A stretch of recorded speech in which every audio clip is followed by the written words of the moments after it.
नमस्कार, एकेटी न्यूज में आपका स्वागत है। मैं हूं रितिका श्रीवास्तव। रुक करते इस वक्त की बड़ी खबर की ओर। मुख्यमंत्री योगी आदित्यनाथ ने मंगलवार को कासगंज में 724 करोड़ रुपए की 60 विकास परियोजनाओं का लोकार्पण और शिलान्यास किया। इस अवसर पर उन्होंने 25.63 हेक्टेयर में फैली नवनिर्मित अत्याधुनिक पुलिस लाइन्स का उद्घाटन किया। इसे बनाने में योगी सरकार ने 191 करोड़ रुपए खर्च किए हैं। सीएम योगी ने कहा कि डबल इंजन सरकार कासगंज की पौराणिक और आध्यात्मिक विकास के साथ ही यहां की बुनियादी सुविधाओं को आधुनिक बनाने के लिए प्रतिबद्ध है। उन्होंने कहा कि 2008 में बना कासगंज जिला विकास के लिए तरस रहा था। 2017 से पहले की सरकारों के एजेंडे में विकास कभी नहीं रहा। अराजकता और भ्रष्टाचार ही उनकी पहचान थी। आज कासगंज विकास के पथ पर तेजी से दौड़ रहा है। मुख्यमंत्री ने कहा कि कासगंज में नवनिर्मित police lines Uttar Pradesh police की आधुनिकीकरण की दिशा में एक मील का पत्थर साबित होगा। उन्होंने कहा कि 191 करोड़ रुपए की लागत से बनी यह पुलिस लाइन्स 1000 पुलिस कर्मियों के लिए बैरक, अधिकारियों के लिए आवासीय सुविधाएं,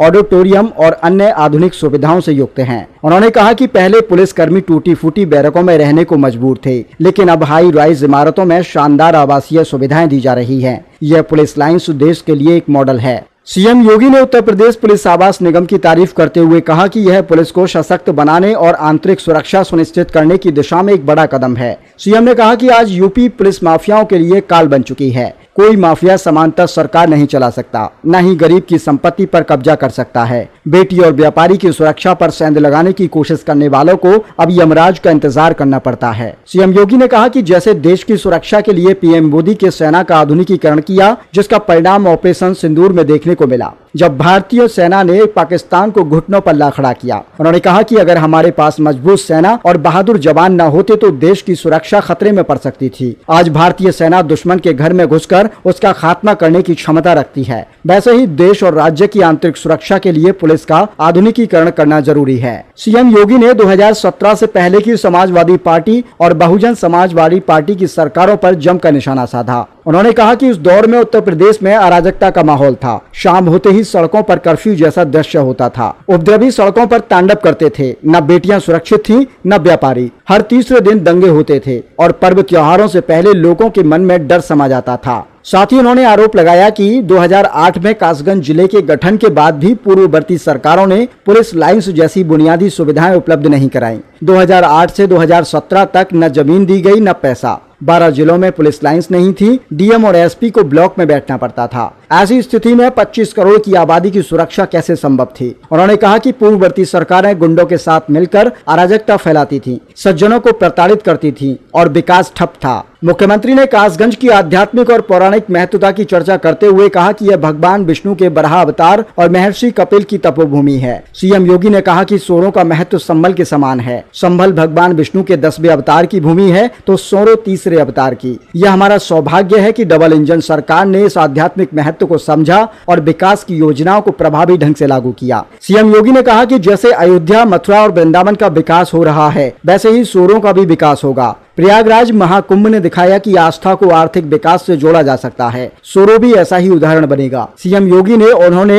नरदेवपुर के सौंदर्यीकरण, कासगंज की पौराणिक परंपरा को संरक्षित करने के लिए म्यूजियम निर्माण, सुहावन और अमापुर में बाईपास निर्माण और दरियाबगंज में झील के सौंदर्यीकरण जैसे प्रस्तावों को मंजूरी देने की घोषणा की। सीएम योगी ने कासगंज में मुख्यमंत्री कंपोजिट विद्यालय की आधारशिला रखी, जो प्री प्राइमरी से कक्षा 12वीं तक शिक्षा प्रदान करेगा। उन्होंने कहा कि पहले चरण में इस प्रकार के विद्यालय को जिला स्तर पर, फिर तहसील और ब्लॉक और न्याय पंचायत स्तर पर यह विद्यालय स्थापित किए जाएंगे। गरीब का बच्चा भी आधुनिक शिक्षा प्राप्त कर देश के विकास में योगदान देगा। सीएम योगी ने कहा कि स्वास्थ्य, सड़क, पेयजल, नगरीय विकास और पर्यटन जैसे क्षेत्रों में भी 724 करोड़ की परियोजनाओं से कासगंज में समग्र विकास को गति मिलेगी। मुख्यमंत्री ने कासगंज के जनप्रतिनिधियों को विकास योजनाओं को आगे बढ़ाने के लिए धन्यवाद दिया। उन्होंने कहा कि सुरक्षा, सुशासन और विकास का जो समन्वय डबल इंजन सरकार ने स्थापित किया है, उसे कासगंज की जनता और जनप्रतिनिधियों ने तत्परता से लागू किया है। मुख्यमंत्री योगी आदित्यनाथ ने महिलाओं की सुरक्षा, स्वावलंबन एवं सम्मान के लिए आगरा जोन द्वारा संचालित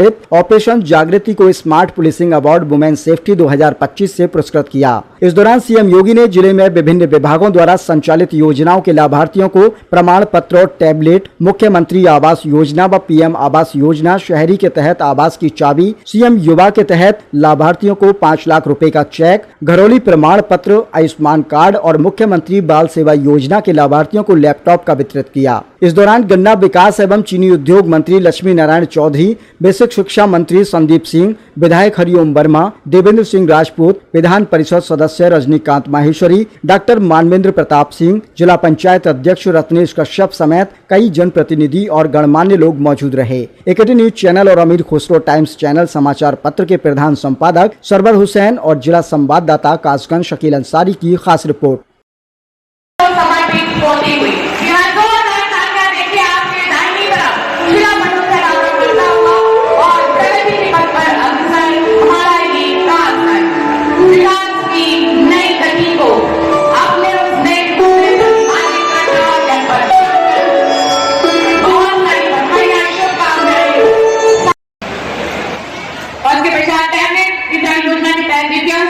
आपको टैबलेट प्रदान की जाती है। जोरदार तालियां सभी लाभार्थियों के लिए। विभिन्न योजनाओं के तहत स्वरोजगार योजना के अंतर्गत बाल हत्या जीवन स्वयं सहायता समूह कुमारी रिंकी, आप देख रहे हैं जूट के डॉल आपने बनाई थी, प्रमाण पत्र आपको प्रदान किया जाता है। देखिए स्क्रीन पर जूट की डॉल दिखाई जाती है। जोरदार तालियां रिंकी के लिए, आपको प्रमाण पत्र प्रदान किया जाता है। मुख्यमंत्री आवास योजना ग्रामीण के तहत आवास की चाबी प्रदान की जाती है श्रीमती सुनीता देवी जी को। और इसी क्रम में मुख्यमंत्री युवा स्वरोजगार योजना के तहत 5 लाख का चेक आपको प्रदान किया जाता है बबलू यासीन जी को नमकीन उद्योग के लिए। और 10 लाख रचना बघेल जी को आपको ब्यूटी पार्लर के उद्योग के लिए आपको प्रदान किया जाता है। जोरदार तालियां महिला सशक्तिकरण के लिए। विशाल भव्य मंच पर जनपद कासगंज में जय जय श्री राम, जय जय श्री राम। चौधरी जी अपने कर्तव्यों से पटुका पहनाकर स्वागत सत्कार करते हैं। जोरदार तालियों के साथ अभिनंदन स्वागत और रुद्राक्ष के उस पावन पवित्र पौधे को प्रदान करते हुए यशस्वी माननीय मुख्यमंत्री जी को। ऐसी ही तमाम बड़ी खबरों को देखने के लिए बने रहिए मेरे साथ और देखते रहिए एकेटी न्यूज।